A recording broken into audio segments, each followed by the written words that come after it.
시간 다 같이 일어나셔서 오늘 우리에게 주신 말씀을 같이 읽겠습니다. 우리에게 주신 말씀은 에베소서 4장 11절부터 16절까지 말씀입니다. 이 말씀 통해서 살아계신 하나님의 음성을 다 함께 들을 수 있길 바랍니다. 11절부터 말씀을 함께 읽도록 하겠습니다. 그가 어떤 사람은 사도로, 어떤 사람은 선지자로, 어떤 사람은 복음 전하는 자로, 어떤 사람은 목사와 교사로 삼으셨으니 이는 성도를 온전하게 하여 봉사의 일을 하게 하며 그리스도의 몸을 세우려 하심이라. 우리가 다 하나님의 아들을 믿는 것과 아는 일에 하나가 되어 온전한 사람을 이루어 그리스도의 장성한 분량이 충만한 데까지 이르리니 이는 우리가 이제부터 어린아이가 되지 아니하여 사람의 속임수와 간사한 유혹에 빠져 온갖 교훈의 풍조에 밀려 요동하지 않게 하려 함이라.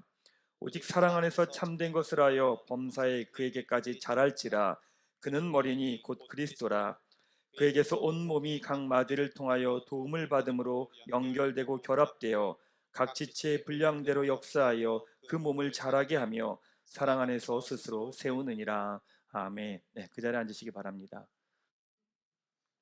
가슴에 손대고 제가 하는 기도 따라하겠습니다. 하나님은 나를 사랑하십니다.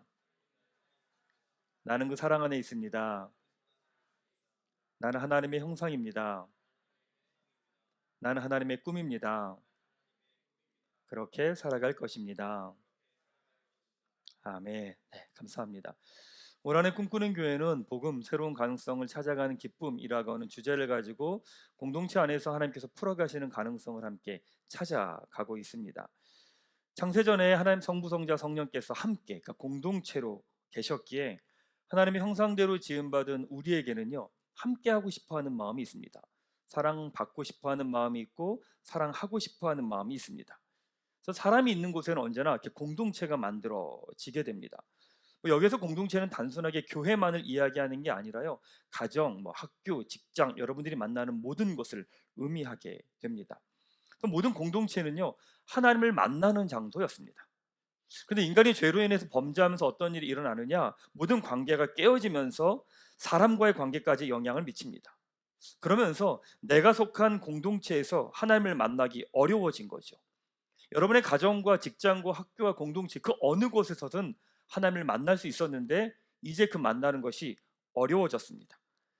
하나님은 예수님을 통해서 세우신 교회를 통해 공동체를 새롭게 하시고 그 교회를 통해서 가정과 학교와 직장과 삶의 자리를 회복시키기를 원하셨습니다.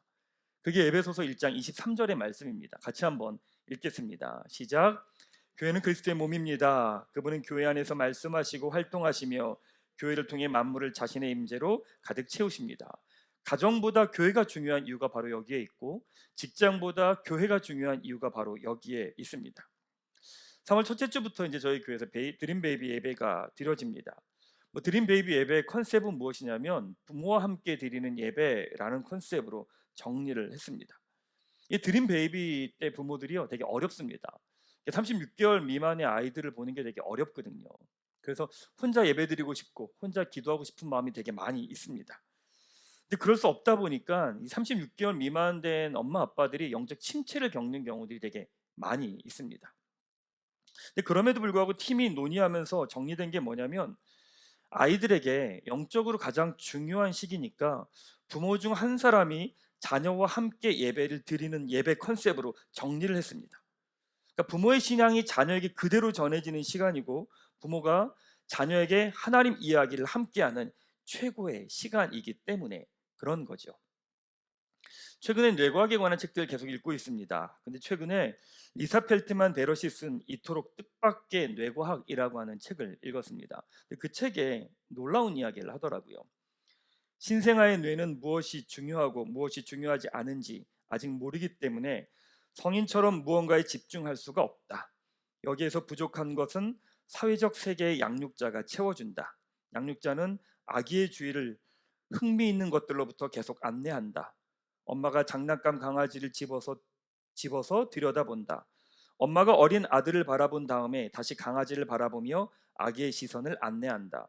엄마의 말과 시선의 전환은 과학자들이 관심 공유라고 부르는 것으로 아기에게 장난감 강아지가 중요하다는 것을 의식하게 한다.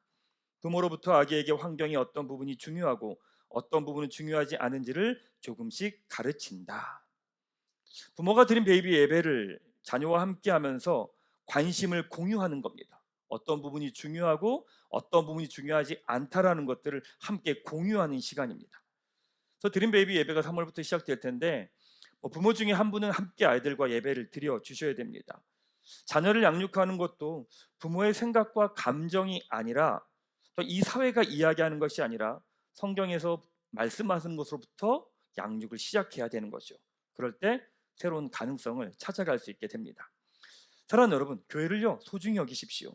또한 교회의 고백으로 여러분의 가정과 직장과 삶의 자리를 세워가십시오.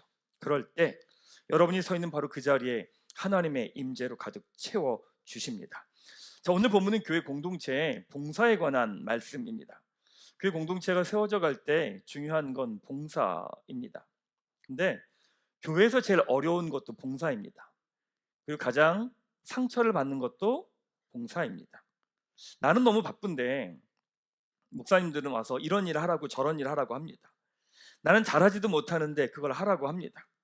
집에서도 하지 않는데 그걸 교회 와서 하라고 합니다. 그러다 보니까 마음이 불편하게 되죠. 저는 이 부분을 좀 여러분하고 나누려고 합니다. 오늘 관계훈련 6번째로 봉사가 아니라 특권으로라고 하는 제목 가지고 여러분하고 말씀 같이 나누겠습니다. 오늘 본문 아니지만 7절에 보면 이렇게 기록합니다. 7절 말씀 같이 한번 읽겠습니다. 시작. 우리 각 사람에게 그리스도의 분량대로 우리에게 은혜를 주셨나니 죽으시고 부활하신 예수님께서 하늘에 오르시어 이 땅을 다스리신 예수님께서 예수님의 역할을 감당하라고 우리 모두에게 은혜와 선물을 주셨다라고 이야기합니다. 여기서 기억해야 될 게 두 가지가 있습니다. 첫 번째는 무엇이냐? 100% 하나님이 주시는 은혜에서 우리의 응답으로 무게중심이 옮겨간다는 겁니다. 구원은 100% 하나님이 주신 거죠. 맞습니다. 근데 그리고 그 다음부터는 우리 믿음의 응답을 요청합니다. 여러분, 구원받은 우리는요 이제 하나님이 뭔가를 해주실 거라고 기다리지 않습니다. 왠지 아십니까? 이제 하나님은 그 하나님에 대한 믿음을 가지고 우리가 응답하기를 원하시기 때문입니다. 여전히 신앙생활 하면서도 나는 가만히 있고 100% 하나님 뭔가를 해주실 거라고 기다리고 있는 분들이 있어요. 아니요, 여러분, 이제 그런 날은 오지 않습니다. 하나님께서 구원해 주시고 난 다음 이제 여러분들은 그 하나님을 향한 믿음의 발걸음을 한 걸음씩 내딛어야 되는 것, 바로 그것이 우리에게 주어진 걸음입니다.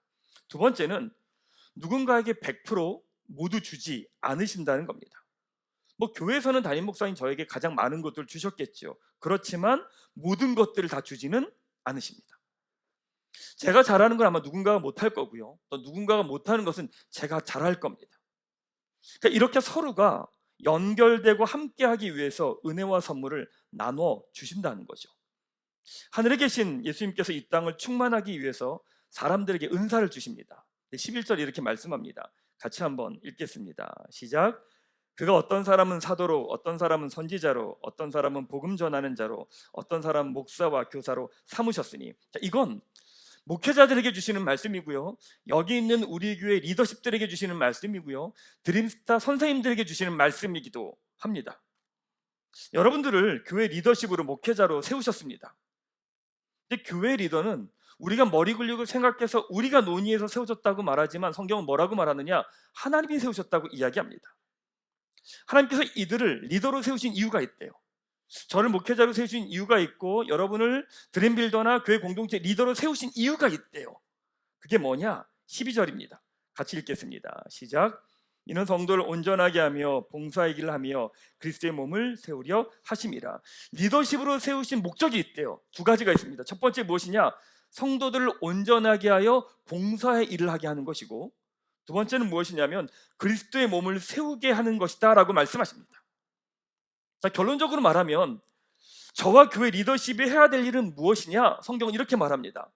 성도들을 훈련해서 교회 일을 시키는 거래요. 어떡하지? 성경은 뭐라고 말하냐면 저나 교회 리더십들이 여러분들을 훈련해서 여러분들을 교회 일을 시키는 게 제 할 일이래요. 이 분위기 어떡하죠? 이걸 어떡하죠? 제 역할은 여러분들을 잘 훈련시켜서 여러분들을 교회 일을 하게 하는 거래요. 저희 교회 처음 오신 분들하고 함께 이제 복음 나눔 양육을 하다 보면 이제 그분들에게 나누는 질문이 있습니다. 뭐냐면 자기가 경험한 교회에 대한 이미지와 느낌이 뭐냐라고 하는 질문이 있습니다. 그 질문에 물었더니 어떤 분이 이렇게 답하시더라고요. 너무 많은 일을 해요. 뭐 이런 이야기를 하시더라고요. 그렇죠? 집안에서도 하지 않는 일들을 합니다.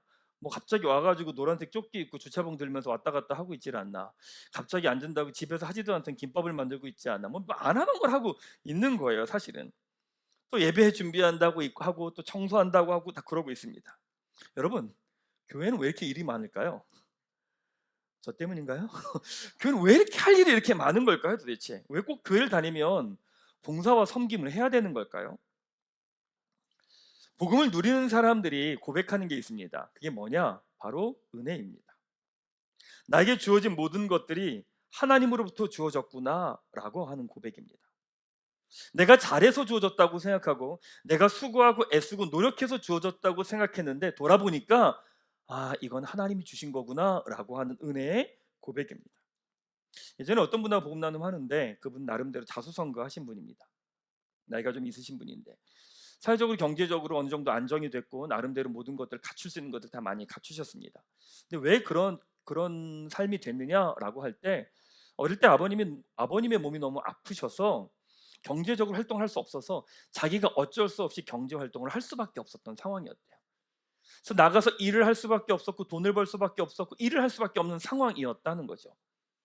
근데 그때는 지금까지는 그 시간이 너무 제일 속상한 시간이었고 너무 화가 나는 시간이었고 자기에게 상처가 나는 시간이라고 이야기했는데 다 돌아봤더니 그 시간들을 하나하나 걸어서 와서 봤더니 그 시간 때문에 내가 이 자리에 와 있게 됐다라고 하는 고백을 하면서 60 중반에 드신 남자분께서 펑펑 우시는 거예요.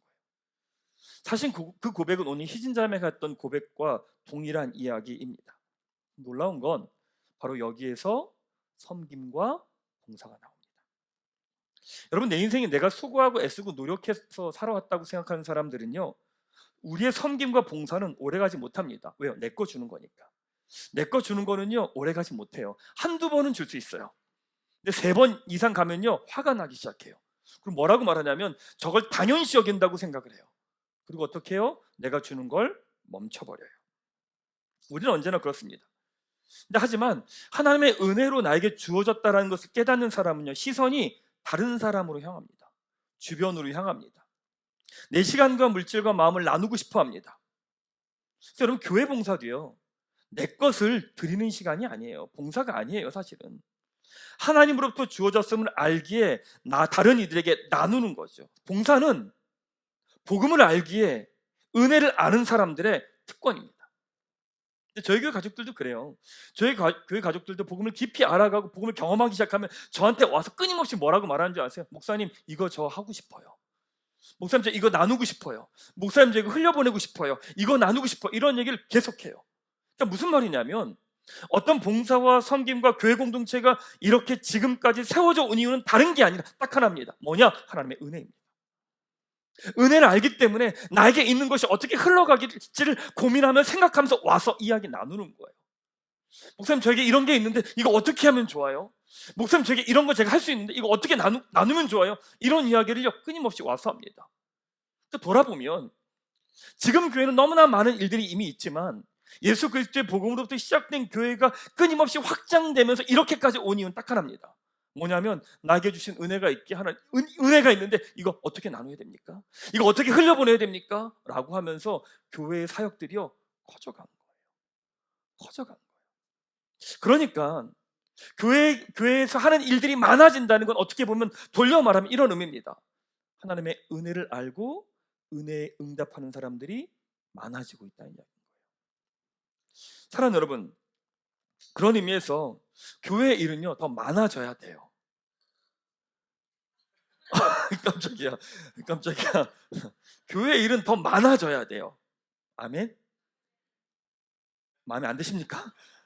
그렇죠. 왜? 교회 일이 많아지는 건 다른 게 아니에요. 하나님의 은혜에 응답하는 사람들이 늘어난다는 거죠.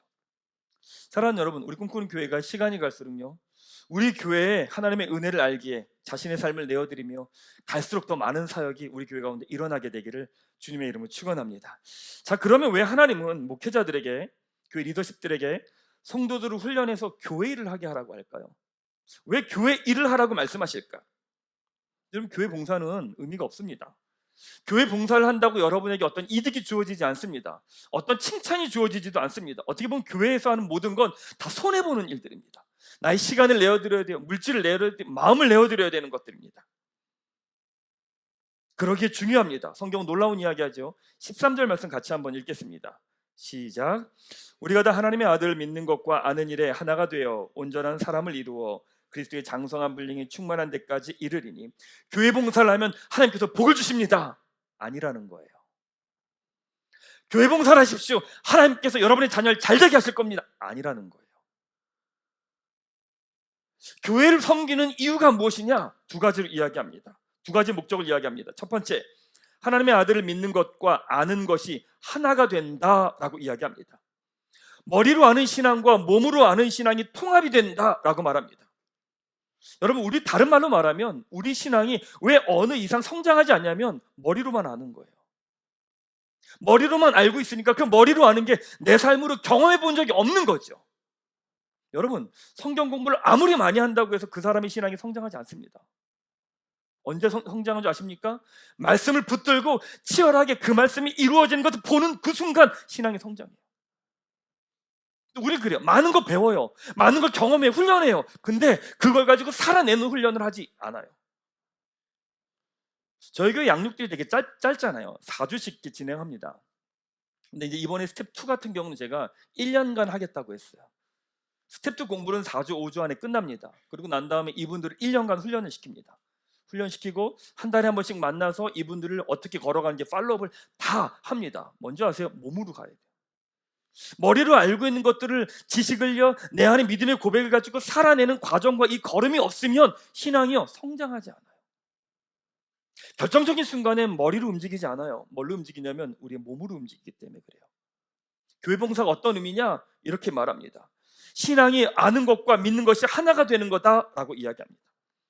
그럼 교회 봉사 여러분들 하실 때 여러분의 머리와 여러분의 생각 수준만으로 봉사하지 마세요. 그럼 신앙이 안 자라요. 그냥 일하는 거예요. 굳이 교회 와서 그 일을 할 필요는 없어요. 교회는 일하는 곳이 아니에요. 엄밀히 말하면 교회는 무엇이냐면 하나님을 향한 믿음을 가지고 응답하는 곳이 바로 교회예요. 열심히 일을 내 머리 굴리면서 일을 해요.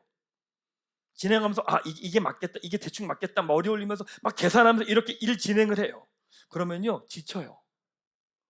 그리고 어떤 일은 아니면 원망과 분노하고 서운함들이 생겨요. 교회 일은 내 머리로 계획으로 하는 게 아니라 믿음으로 하는 걸 훈련하는 거예요. 이것 가운데 내 머리 이게 합당하겠다라고 하는 게 아니라 이게 하나님이 원하시는 거겠다라고 하는 그 방향을 향해 나의 마음을 내어드리는 작업을 하는 게 교회 봉사예요. 사실 이건 다른 데서 할 수가 없어요. 교회 일을 바깥에서 하는 일 방식으로 교회에서 일을 하잖아요. 여러분의 마음이, 몸이 메말라 버려요.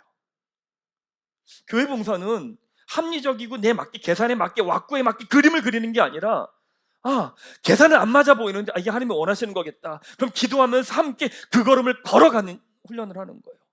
그때 어떤 일이 일어난 줄 아세요? 신앙이 성장해요. 맞구나. 하나님 말씀하신 게 맞구나. 그 말씀이 진짜구나. 이걸 어디서 경험하는 줄 아세요? 교회 공동체에서 경험하는 거예요. 이게 합리적이냐 아니냐 그것이 아니냐, 하나님이 기뻐하시느냐, 하나님의 마음이 있느냐 없느냐, 그 믿음을 가지고 진행하는 거죠. 그럴 때 내가 머리로 알던 하나님을 교회 공동체에서 경험하게 되는 거예요. 자, 두 번째 뭐라고 말하느냐? 교회 봉사하는 이유가 온전한 사람을 이루어 그리스도의 장성한 분량이 충만한 데까지 자란다라고 말합니다. 교회 봉사를 통해서 하는 것이 무엇이냐? 그 사람이 성장해 간다고 이야기를 합니다. 그리스도의 장성한 분량으로 온전한 사람이 되어져 간다고 말합니다. 그렇죠. 여러분, 우리 교회 가족들이 그래요. 어떤 부분을 목사님 섬기겠습니다 이런 이야기해요. 왜냐하면 하나님의 은혜를 아니까. 근데 내가 섬기겠다고 결심을 해도 그 섬김이 오래가지 않아요. 왜? 우리가 원래 그래요. 하다가 진행되다가 내 마음이 불편하고 힘들고 내 몸이 힘들면 다 그만둬 버려요. 그런데 교회 봉사는 무엇이냐면 나에게 이득이 되는 게 없는데 내가 섬기면서 내 몸의 불편함과 어려움을 넘어서 하나님을 향한 믿음 때문에 그 걸음을 걸어가는 과정 가운데 나의 연약함과 부족함과 상함과 상처들과 치열한 믿음의 싸움을 하며 그 걸음들을 걸어가는 거예요. 어찌 보면 교회 생활은요, 불편할 수밖에 없는 거죠. 교회 봉사는 불편할 수밖에 없는 거예요. 근데 뭐라고 말씀하냐? 그 시간을 통해 온전한 사람을 이루어가는 과정이라고 말씀을 하십니다.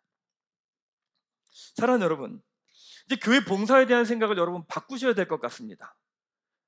바꾸셔야 될 때가 된 것 같습니다. 교회 봉사 섬김은 나를 힘들게 하거나 어렵게 하는 것이 아니라 예수님을 아는 것과 믿는 것을 하나가 되게 하는 것이고, 또한 온전한 사람을 이루어 그리스도의 장성한 분량까지 자라가게 하는 것, 바로 그것이 교회 봉사와 섬김이라고 말합니다.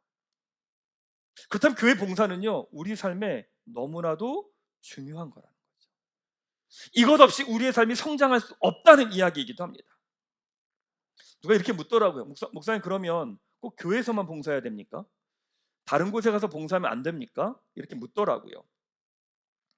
물론 교회 밖에서도 봉사와 섬김할 수 있습니다. 근데 교회 밖에서의 섬김과 봉사는 대부분 이해관계가 걸려 있습니다. 아이들이 봉사를 하잖아요. 왜요? 자원봉사 시간을 때워야 되기 때문에 그렇습니다.